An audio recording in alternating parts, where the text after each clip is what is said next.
Hi friends and friendly subscribers, welcome back to my channel. This is Inner Hill Tarot, and today we're going to unbox this Caitlin Matthews deck that called the Game Changers Tarot. But I think it's I don't know what it is actually. It's from Red Feather by Caitlin Matthews, but I'm kind of thinking this is supposed to be the Raider Whitesmith deck. But yeah, let's see what is going on. It is actually a Raider Whitesmith deck, but I think what is interesting is from the guidebook itself that it's really thick. It's 360 pages of guidebook, and the deck in itself is like a very small Raider Whitesmith, so we're not going to unbox this one, but maybe we will take a look at what is this the time changers, not the game changers. Oh my god, what am I saying? So it's like reading for yourself, your community, and your world with the Whitesmith Tarot. Okay guys, let's see what's going on in this guidebook, basically, because I think what's happened with this deck and book is actually we're not buying the deck in its own. We're actually buying the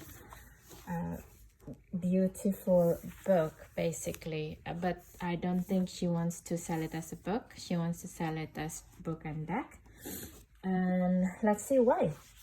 So the Time Changers Tarot, I actually pause the video taken and I read a little bit first, because this video is about the guidebook, so I think I really need to know what is this going on. So basically in the contents of this Time Changers Tarot is talking about, in the foreword, it's about how the Raider Whitesmith Tarot is being conjured not conjured, but it's being designed and what do you call it, published and sell before the World War I. And according to the foreword here, not the foreword, I think, where is it again, in the introduction, it's talking about how the Raider Whitesmith Tarot is very popular because it's kind of ahead of its time, the tarot development. In here, like, published just before the World War I. The Whitesmith Tarot was in circulation before women were allowed to vote in UK and US, before television created racial integration and sexual equality were regarded as socially normal.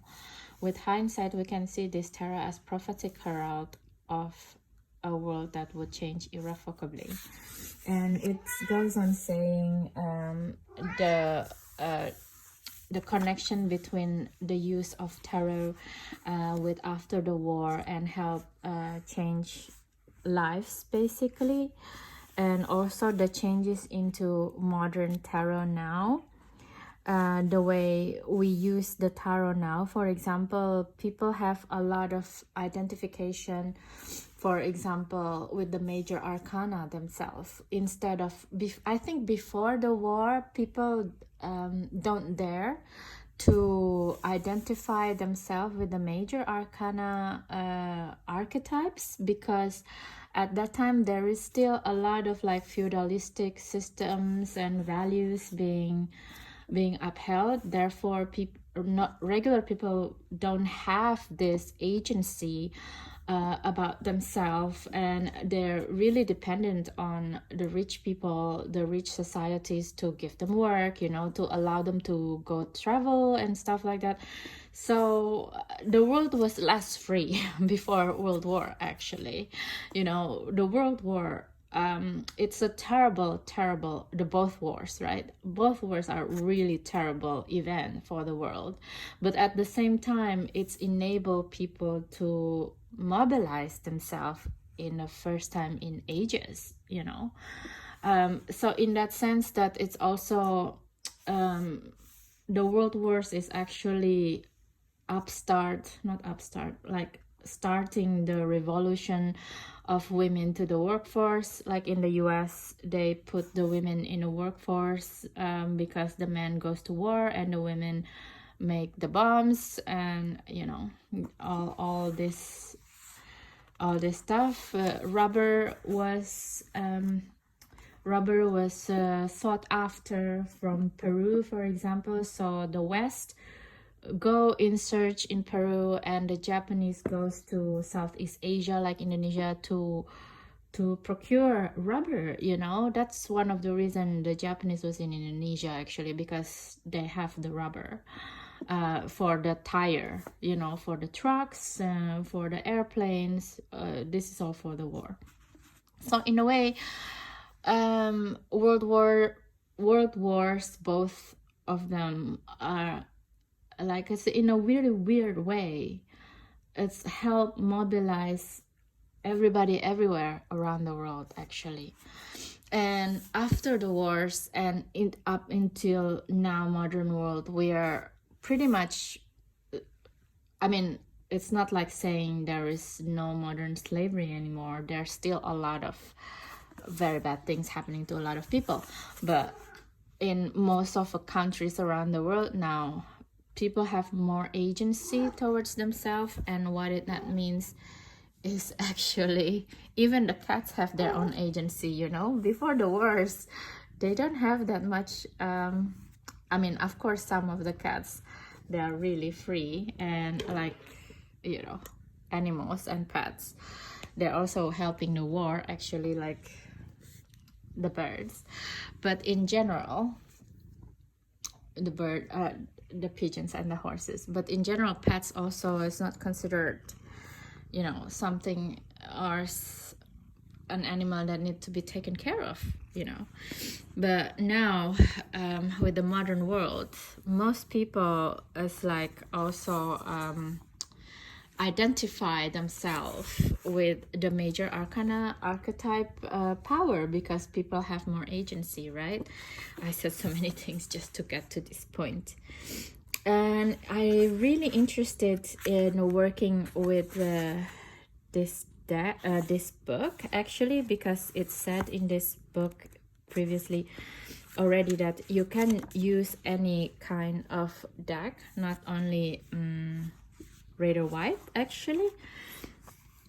So in, like, for example, in Avoiding the Wasteland, it's talking about how we can use tarot to help us getting to know which energy that actually we need to embody right now, and to avoid. Wasteland here is the pitfalls of, for example, social media groups manipulating the news, with big businesses, political factions, you know, and like hard to read the subliminal and sometimes manipulated messages in mainstream media.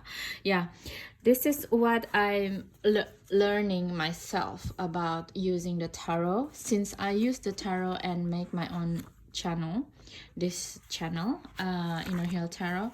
I start to realize that a lot of news in social media, or the legacy media, or even in YouTube or stuff like that, it's all very relative, actually. None of them is very objective in telling the story of a particular problems, like, for example, wars in the Middle East, or Russia-Ukraine war.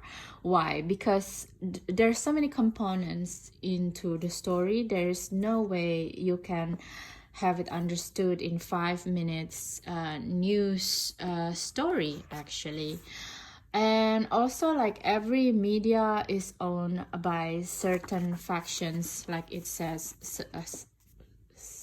you know, political parties, or selection of social groups or something like that. So it's become a business. It's become diluted, you know, convoluted part of the game, kind of thing. It's not the truth. And also, a lot of times I start to realize many people when you have an interaction with them, and the way they convey conversation is only about things that doesn't matter with what is the conversation about. For example, first they probably talk about themselves for 5 minutes, and then they shift the focus on what's happening in the news today. And I feel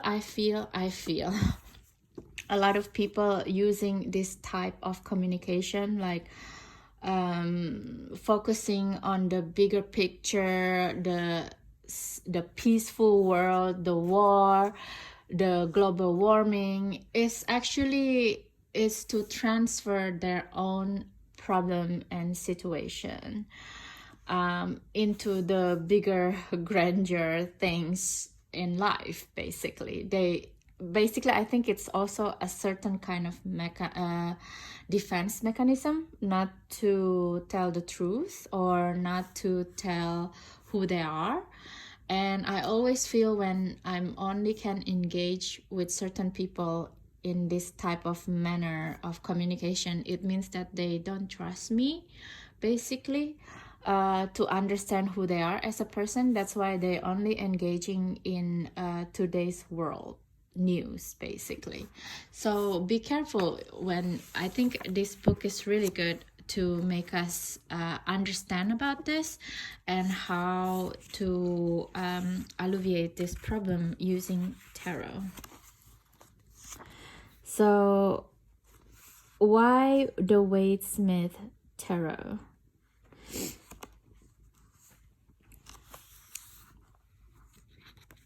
So it's already said that it doesn't need to be with using the Waite-Smith tarot, but I can understand why she's using the Waite-Smith tarot in this particular book, because it is very widespread, this deck, and very familiar and known. So of course it's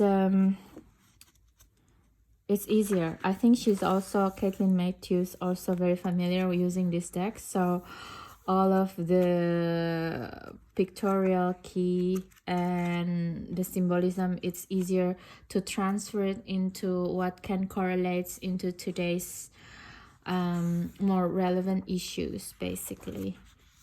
And that's how I feel. And it's very interesting as well, this part, become time changers. So what does that mean, become time changers? And as a glance that I read, I think become a time changers is really become a shape shifter in this world, because your today's world is quite complex, and in a day, even in a single day, you can be forced into joining into so many different thought forms. People come to you in so many different ideas that you need to regulate yourself, let alone things that you get from your phone as well. So I feel that as a time changers, that means that you can shape shift yourself, and at the same time you're not losing yourself. It's very interesting also the way that she put this diagram here, Heracles concept of household of the earth, and it started with your self, mind, body, your family, community, citizens, country, people, humanity, the gods. It's also the same kind of concept in Stanislav Grof, holotropic breath work. One of the concepts that he introduced is COEX, which is condensed experience. So what is condensed experience is everything is happening. This is your core experience, right? So whatever happened in your core experience, for example, in your mind and body, it will ripple out towards all of this area, like your all of your thought and action will impacting your family, for example, and what your family is doing, your family system will impacting your community citizens, right? Your community, basically. And then the community system will impacting the country, and it's totally makes sense. That's why I'm like, I was born in Indonesia and I moved to China and I moved to United Kingdom now, and the countries, all of these country systems are so different, vastly different, but also that it's also impacting in the individual back. Of course, it's going back and forth, right? It's not just yourself, but I think that is the concept of the time changers. If you want to change this, like Gandhi said, you know, be the change that you want to see. It's not just the bumper sticker. And I think this guidebook providing one of the ways how you can be the change that you want to see in the world, which is really nice actually. And also when I read about this, so for example, there is the ripple and circles of each life. If she make the different kind of possible accumulation of these ripples, the consequences of cause and effect. Basically, also with this, she's trying to give us the understanding of the law of karma, but from a Western mind point of view as well. And it can be analytical, I think, and it can be really give and take, when actually the consequences of cause and effect, sometimes it doesn't really work that way. It's because sometimes everything that's happening, also there's like a planetary situations going on as well. So for example, for the Saturn return, sometimes when you do something, the effect of that action, you won't taste it until the second Saturn return, which is 27 years later, for example. So in this sense, the analytical point of view of this cause and effect, it doesn't really catches on to me, but as a way to explain it, yes, why not? You know, we just taking it as an example, right? So that's that. And I really like this part, the spiritual and physical reality are conjoined, which is really true, because this is like also promoting a new idea about animism. It's not the colonial view of animism, which is the colonial view of animism is like dissecting what is animism is, right? So but the modern view of animism is more like, animism is something that we can all have, you know, this imaginal realm. We imagine all the time. In the back time, in ancient time, not ancient time, but it's like in the old archaeological time, which is like prior world wars, also like starting 18th century, when these colonial people start to encounter other kind of people, like for example in Australia, the Aborigines, and you know, or Central America. So they start to see like how people still living with the animism belief, but they're dissecting it in archaeological way. So they would say that this is like a very ancient way to live, and it's not how the modern society should live and stuff like that, because the animism way of living, it's not the practical, you know, like cutting time, cutting short process with timing and money. It's not calculating time is money kind of thing. The animism way of life is really working together with the rhythm of time. So you cannot quantify it. You cannot quantify it, and you cannot qualify it with anything, basically. So I'm really happy to see this book, for example, to start to make people try to understand about the animist way of living and how does it connecting with the everyday life and with the tarot. this, like in here, you know, this sense of spiritual reality is more hospitable and inclusive than a religion. It is the landscape of our soul, knowing that no one can take from us. That's exactly what's animism way of living mean, you know, because if we're like very intuitive with the rhythm of the nature, and instead of like kind of cutting it short and okay, we have to be practical about it, then actually the life is unfolding in itself, and that is the new way of seeing the animism way of living. And of course, the way that it's helping the tarot is as a guidance, you know, as an additional guidance, because a lot of us not really living in a place with a lot of natural, the most natural thing that probably they have is the indoor house plant, for example. Maybe they live in a concrete jungle, but that doesn't mean that you can't live animistically, you know. So you can use the tarot deck to understand the rhythm of the time at that time, and using the astrological understanding, because all the tarot deck has the decan. Every 30 degree is a different decan, so you kind of intuit back to yourself what this card means, right?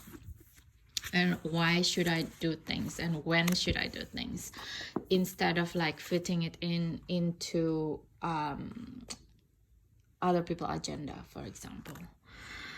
A template for the spirit, major arcana. So it's the major arcana speak with the archetypal voice that governs all beings on earth. Each card will automatically show you the bigger collective picture of your question, revealing where the larger influence are at work within it.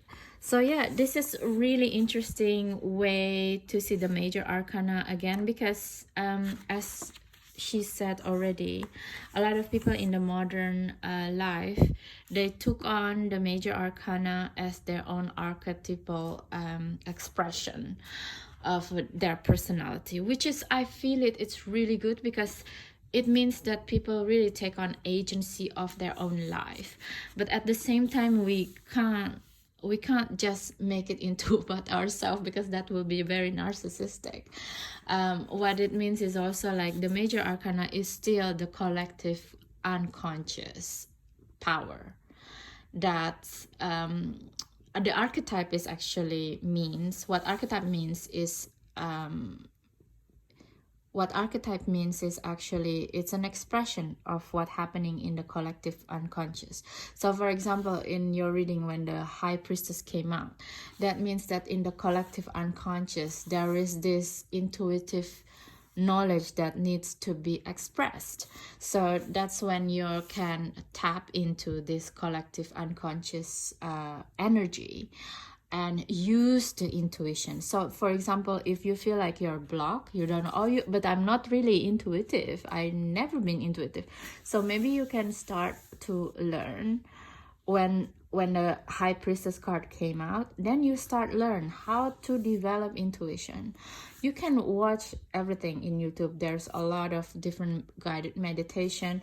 You can take, for example, color therapy. What is the color therapy for intuition? Which is purple, magenta. You probably wear clothing that's purple. So for example, if you said, oh, but I've never been intuitive in my life, then you see your wardrobe, maybe you never have a purple color clothing, for example, or in your house is all naturally earth tone colors, so you're probably very grounded, but you never try this type of knowledge, you know. And vice versa, if you take out a card, for example, and it's the hermit, or it's the it's the hermit card, or it's something like the emperor card, for example, and your someone's like, oh my god, this is like a very patriarchal thing, kind of thing.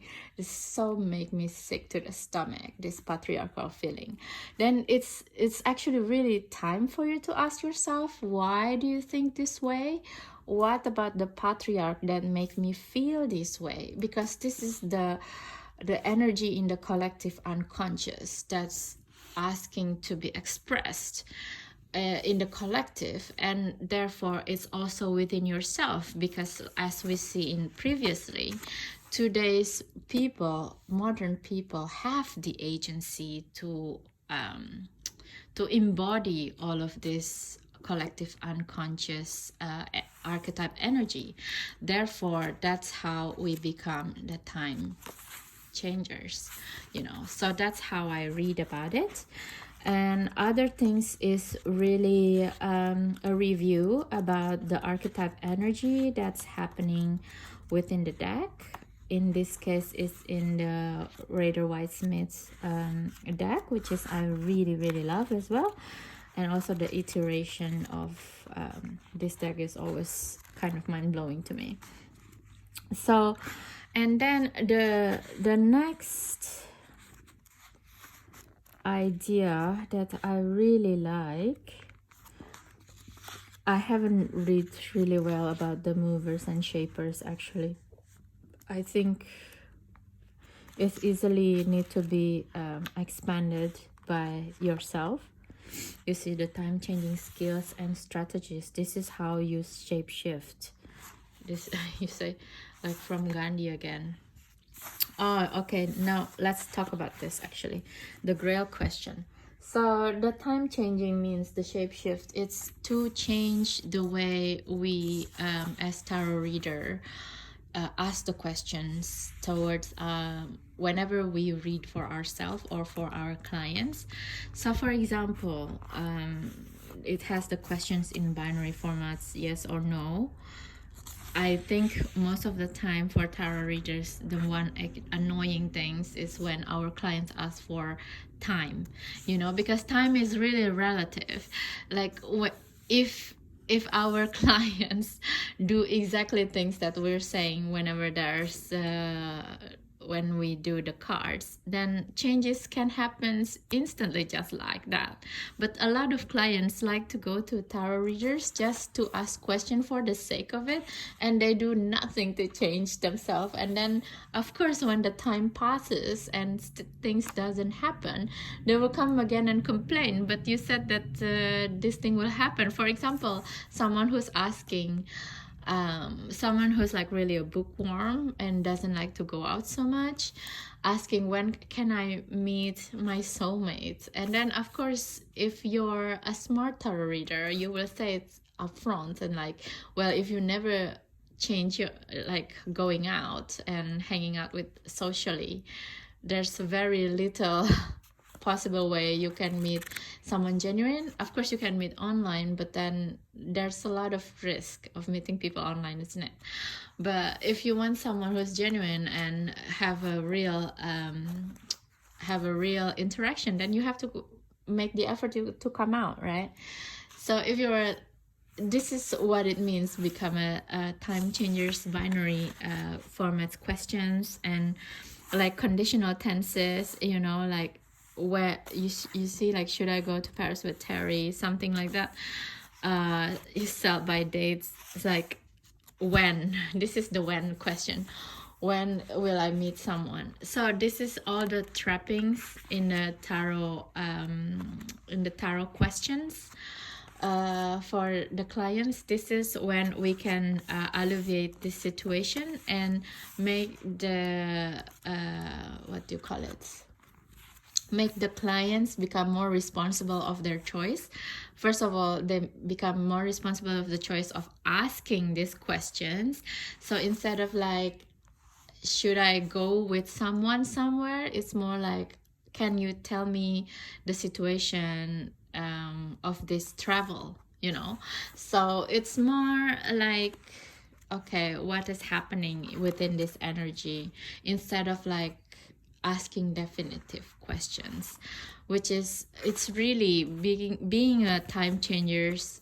To me, it's like taking back responsibility from projecting our problems, projecting our insecurities towards other people and situations. And honestly, a lot of times that's why people are going to tarot as well, because they want to run away and project their own things into other people, which is, it's really not supposed to be that way.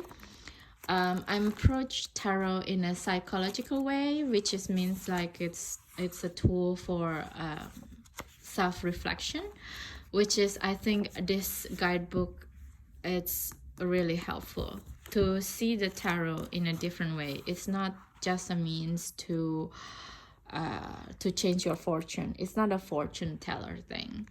It's more like to see what's happening within your psychodrama situations and how you can be different about it. You know, you can catch yourself with it, with a very interesting tool. And with actually using tarot cards is a very playful way to understand yourself, because then it's not very confronting. You know, sometimes it can be re-traumatizing if you're asking yourself, keep asking, why am I be like this? And then sometimes, I don't know about you, but sometimes when you keep when I keep asking myself why I'm doing things, I kind of torture myself. And when I was younger, I start to hit myself because I can't take it. You know, I can't take the questions that I'm asking to myself anymore. So it becomes very violent way to inquire about yourself.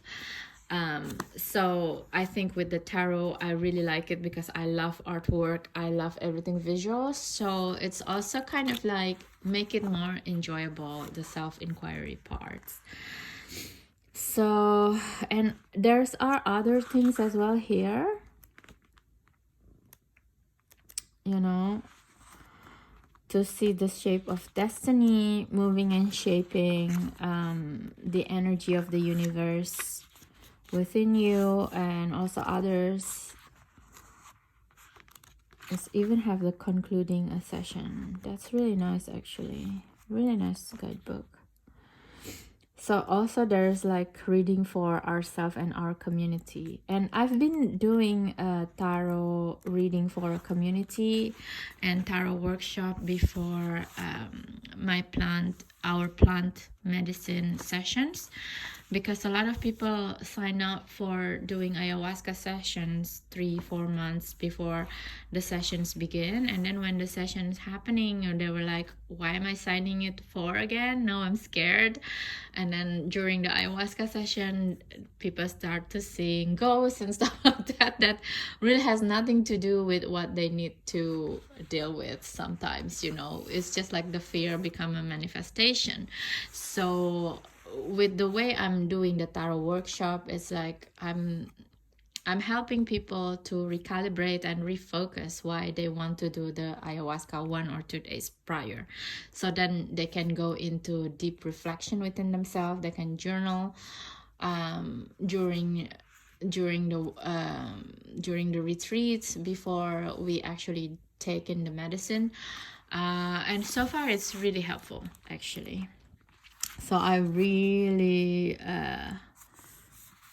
recommend people to do this, like building community spreads. This is what I actually been doing, actually. But it's nice to have this book so I can have it more methodical in a way.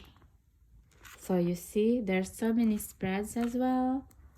It's very beautiful book, actually. So lineage to continuity. Oh wow, there's also like working with the ancestor methodology, which is really important. I feel that this guidebook can help us really change the way people connecting with the tarot deck. And also on top of that, this is really the time we're working with the ancestry line. We need more people work with the family constellations, with the ancestral line, because there's so many conflicts that's in recent years erupted. Just like look at 2023, the two big wars that happened is basically things that happened prior the world war, you know. So that means what happening in our ancestral lines come back again now to be resolved. And going to war, sending our young people to kill the other young people is not going to solve the problem, you know. So this is really the best time for us to re-own what is the our ancestor cannot deal, don't want to deal, and running away from. So this is our time to reconciliate these situations within ourselves, and therefore what will happen is we change the way we vibrate, therefore we change the way we connecting with our family, with our community and our country. That's how we can change, we can be the change that we want to see, you know. Because this time with the fake news, all of these people with agenda, how can we change this? The answer is to change ourselves with learning from what our ancestors don't want, right? That's one of the many ways actually. But I think with these two wars that happening right now, it's a very, very big indicator that we need to own what our ancestors couldn't own themselves. Okay, so that is the review of the Time Changers Tarot guidebook. I won't do the flip through because everybody knows this deck. I'm just going to show you the back of the deck, and I'm just going to show you that the card in itself is a really tiny teeny one. It's a small card, but I don't mind it because I have the big you know, Rider Waite Smith Tarot, and I have so many copy of it, different kind of iterations. So that's it. I'm just gonna use the guidebook. So that's it for today review. It's really 35 minutes also. I hope you enjoyed this video, even though it's a little bit different and it's not about the card in itself. I hope we all use this deck and using it to re-own our ancestry line situations. And if you have a chance, please do family constellation. It's really, really helpful. And if you already done family constellation also, please leave in the comment what do you think of this work. I mean, I did 3 times already, and every time I find something new about my ancestry line and why my parents behaving the way that they have and why my extended family behaving the way that they have. I even figure out why I'm so close with cats. You know, because one of my ancestors who also a witch that got help a lot by cats as well. So that is really fascinating and interesting story about my line as well. I hope you also get to understand your family better with this constellation work, if you willing as well. So thank you so much guys for watching this video. I hope this is very interesting for you, entertaining, can help you also in your tarot journey, as your comments, your subscription and your sharing is helping my own tarot journey as well. So see you in the next video then, and have a good day and night whenever you watch this video. Bye bye.